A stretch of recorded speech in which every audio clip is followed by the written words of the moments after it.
and welcome to Upcycle, my bicycle repair shop. It may not look like much, but let me tell you, this is a magical place. People bring their broken down bikes in here looking like garbage, but to me, I see treasure. Because in every heap of old gears and chunk of metal are all the pieces you need to build a beautiful, upcycled bicycle.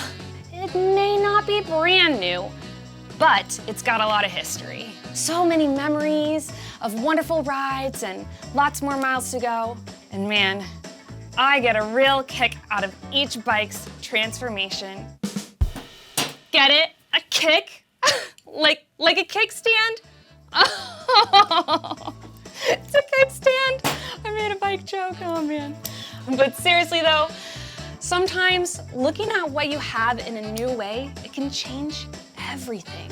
And I think I've just the story to show you what I mean. But first, let's go ahead and worship God together.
The Bible, it's 66 books of history, stories, letters, and poetry that fit together to form God's one big story. The epic adventure of how He created us and loves us so much that He made a way to rescue us. As we travel through the Bible, from Genesis to Revelation, we discover people who met God and found their lives changed forever. Now, for an amazing story inspired by the book of Philippians, chapter 4, verses 11 through 13. We live in a time where it's really easy to communicate. In 2 seconds, I can send a text to a friend in another state or hop on a FaceTime call with my dear auntie on the other side of the world. But when the Apostle Paul was planting brand new churches, it was not a simple matter for him to stay in touch with the new believers in places he had traveled. Every letter had to be carefully handwritten and then hand-delivered. Plus, travel was often difficult and dangerous. It would take weeks, if not months, for a letter to even arrive.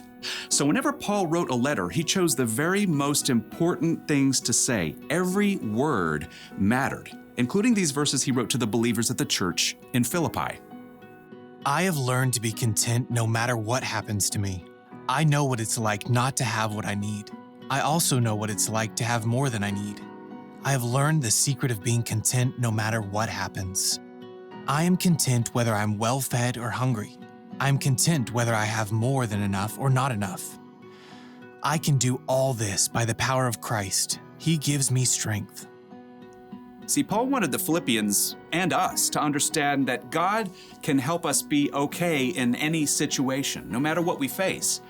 Now, I'm sure you're thinking, yeah, that's easy for Paul to say. And that was true. To start off, he was a well-to-do, well-known, respected religious leader with a lot of power. But when Paul met Jesus, "Why are you opposing me?"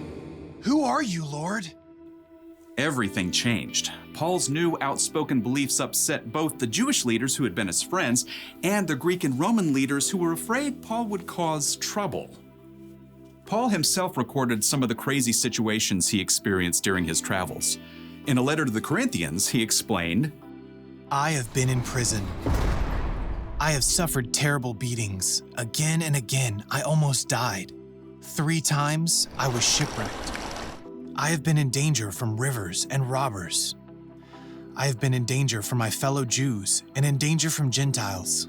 I have been in danger in the city, in the country, and at sea. I have been in danger from people who pretended they were believers. Often I have gone without sleep. I have been hungry and thirsty. Now, Paul truly understood what it was like to face difficult situations of every kind. In fact, when he wrote his words to the Philippians about contentment, he was under arrest and couldn't even leave the house. Now, your story is different from Paul's. If you were to tell a trusted friend what you were going through, it might sound something like this. I've had to wear my same sneakers, even when my friend got a new pair. I've had to live one place during the week and another on the weekend. I've had to settle for a movie night even though I wanted a sleepover instead. I've had to live with a cast on my arm for 2 months. I've had to sit alone at the lunch table. I've had to miss summer camp because Dad took a job that didn't pay as much. I've had to eat meatloaf at home when I wanted to eat out. God knows your story. He knows all the ups and downs you face. He knows what you have and what you don't have. But no matter what happens, God loves you. He's given his only son, Jesus, to make a way to live with him forever. He's provided everything you need to choose contentment. As Paul reminds us, I have learned to be content no matter what happens to me. I am content whether I have more than enough or not enough. I can do all this by the power of Christ. He gives me strength.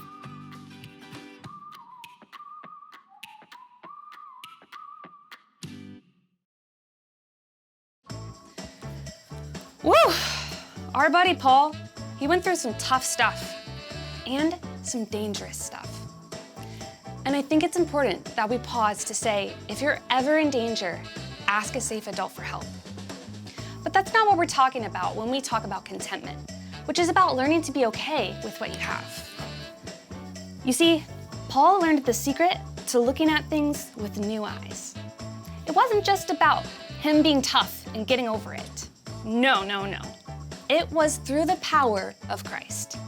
As he followed Jesus, Paul found joy even in the tough times. I've been learning about this too. Just the other day, I was super disappointed because Alejandro's Diner was all out of their Wednesday wing special. It's my favorite. And instead, I had to get a BLT for lunch. But I prayed about it, and I told God how I was feeling. And guess what happened? Okay, no. Chicken wings did not magically appear. But as I ordered my sandwich, I ended up having a really fun time with the girl in line behind me. She even invited me to play soccer later. I found some joy right there in the sandwich line.